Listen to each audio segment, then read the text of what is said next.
Sam. Sam the safety duck.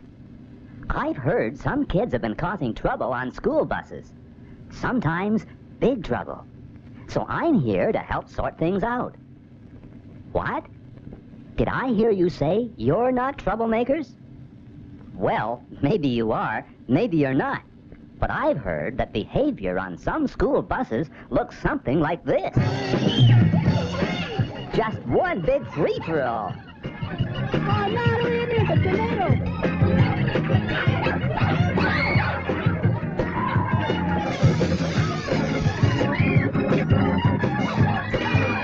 Did I hear everyone say, no, we're not that bad, even though it does look like fun?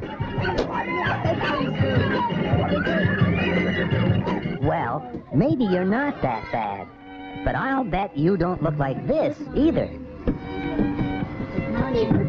Oh, Ralph, you thought about it. Say thank you very much. Happy birthday.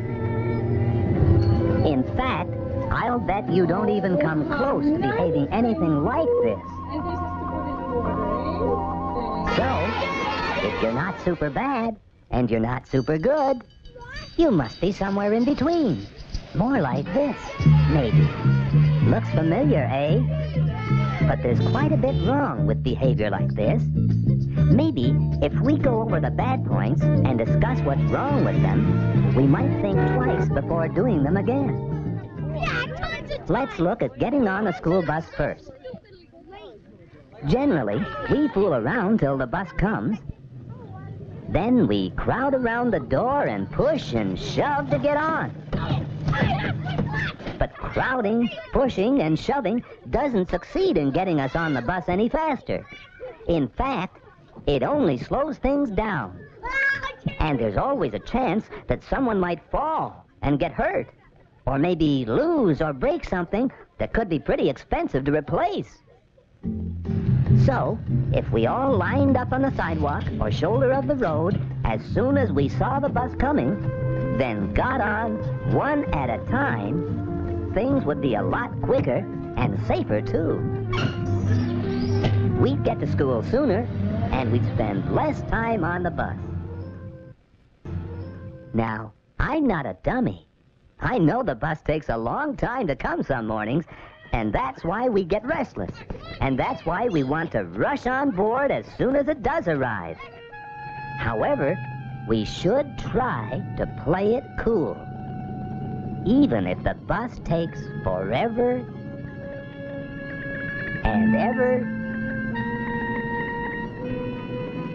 and ever and ever and ho-hum ever.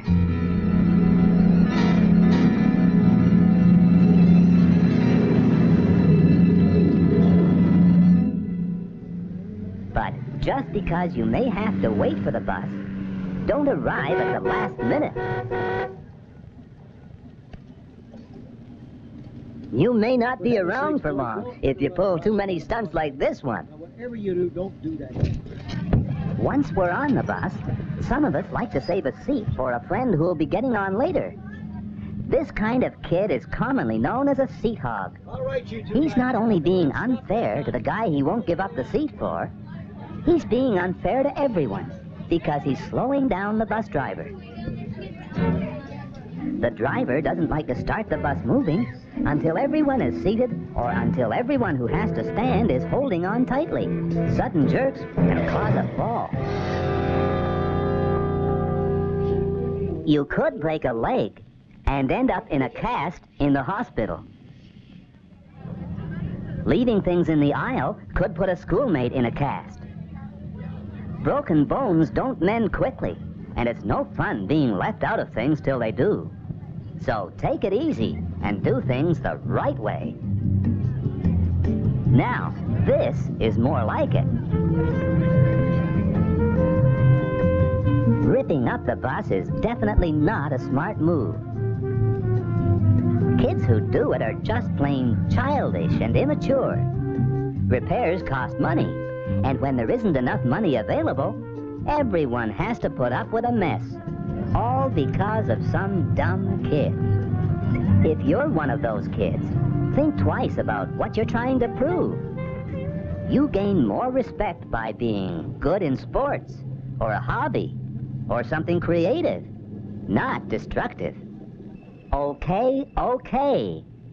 I just heard somebody say it's boring on the bus when you just have to sit there all cramped up with nothing to do.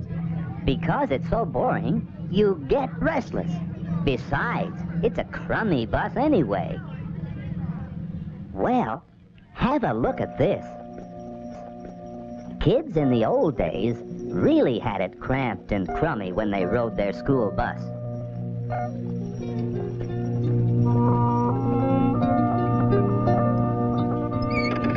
They had to sit on dinky benches, and the bus was pulled by horses.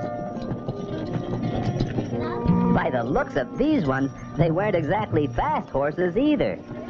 So it took a long while to get to and from school without the comfort of padded seats.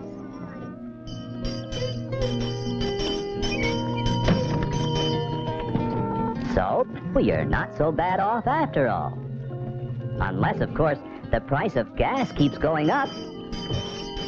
And we have to go back to horse and buggy days.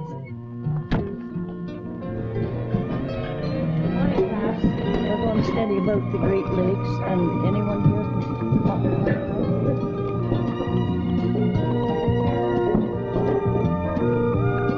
Right there. Lake Superior, Lake Michigan, Lake Huron, Lake Huron. Sticking your head, hands, or arms out the window is a no-no. You're really taking a chance when you do it. You could even lose a limb.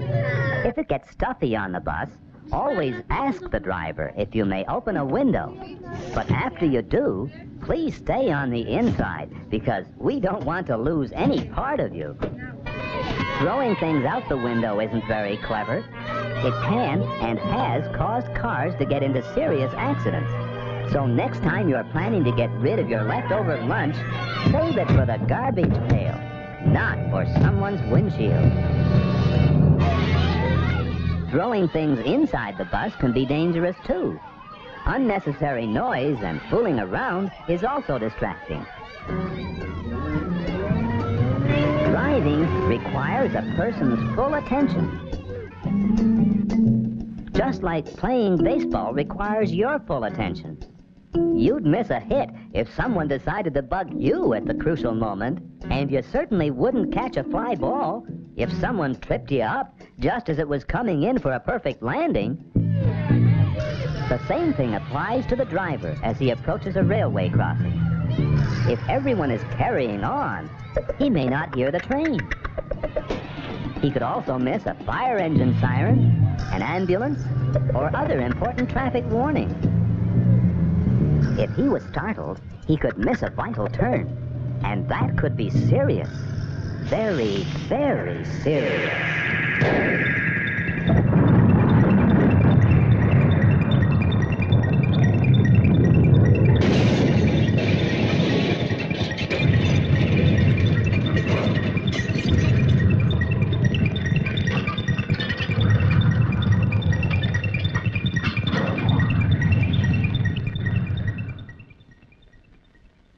Next time you want to fool around on the bus, put yourself in the driver's seat.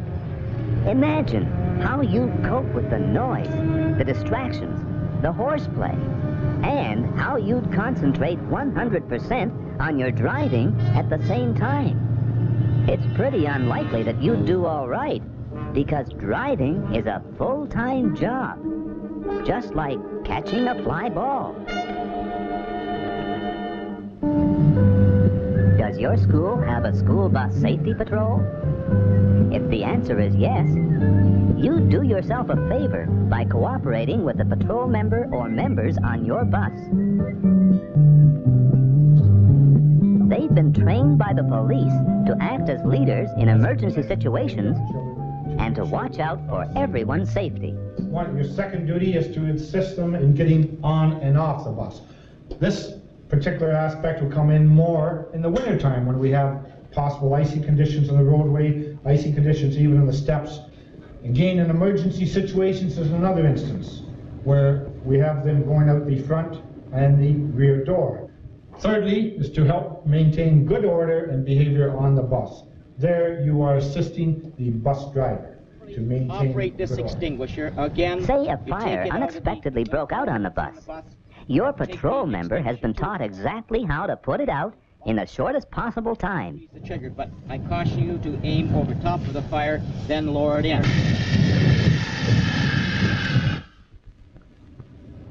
Because crossing the road after leaving the bus can be extremely dangerous, you should always cross with your patrol member if there is one.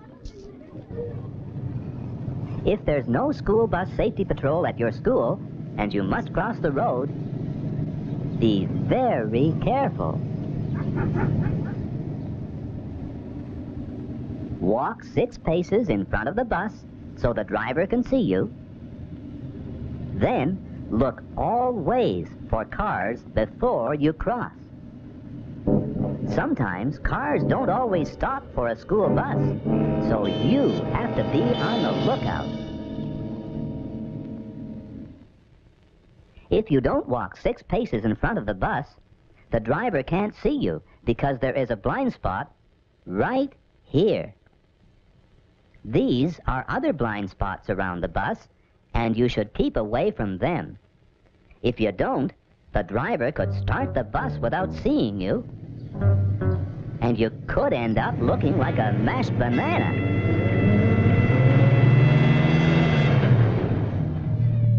If you're dropped off in town or in the city where there are stoplights, cross at the lights only. Well, I think that just about does it.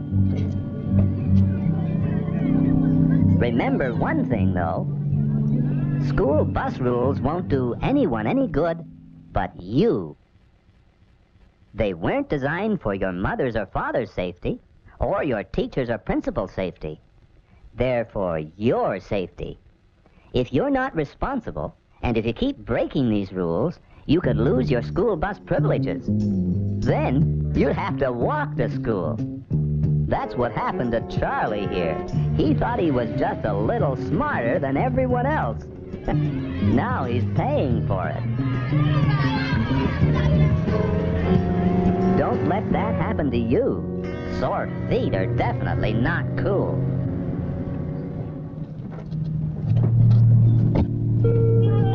Now that's the way to do it.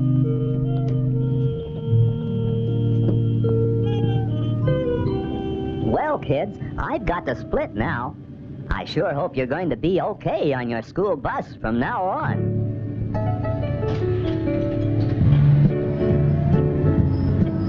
See ya, kids!